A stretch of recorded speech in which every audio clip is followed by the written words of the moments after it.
This is Lego. That is also Lego.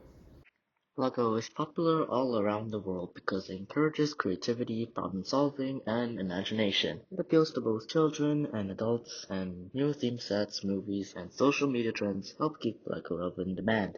In this video, we'll explain how different demand and supply factors can change the Lego market, affecting the price of Lego sets for customers. Alright, so first factor, we've got social media trend. There's currently this video going around of famous football players that you can probably see with your own two eyes, which is the video that you are currently watching. Since these are famous football players, more consumers will tend to want to buy Lego, thus increasing demand for Lego sets. The demand curve will then shift rightwards from D0 to D1. The next factor is rise in income level. So if you haven't been living under a rock, you'll probably know that Lego is pretty damn expensive, that there's even robberies that are just dedicated to stealing Legos. Anyway, as people earn more income, their purchasing power increases, and so demand for these Lego sets will increase. So the D curve shifts from rightwards from D0 to D1.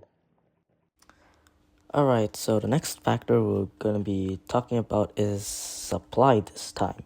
So let's say the cost of production has increased. And so if something like the plastic, the packaging in the Lego sets, if those prices increase, then the cost of production will increase, and then the profits will decrease, and then incentive to produce will go down, and then supply of Lego will ultimately go down. And so there's gonna be a leftward shift of the supply curve from S0 to S1. Alright, next we have an advance in technology. So let's say, for example, there's better machinery in the Lego factory in Billund, more automated stuff, and all of this will of course help produce sets faster and cheaper. And so when there's an advancement in technology, productivity goes up, which will lower the average cost of production.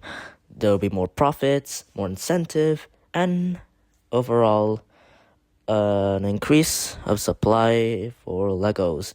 And so there will be a rightward shift of supply curve from S0 to S1.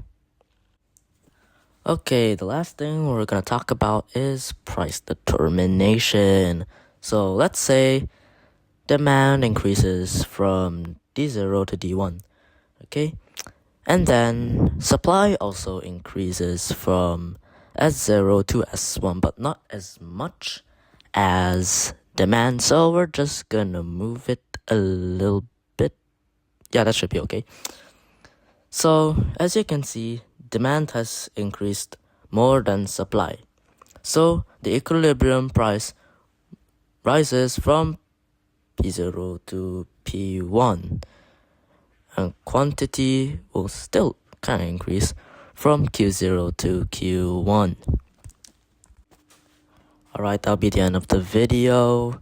Hope this will get me an A1. Here's a clip of Lewis Hamilton to convince Miss Natria even more to give me an A1.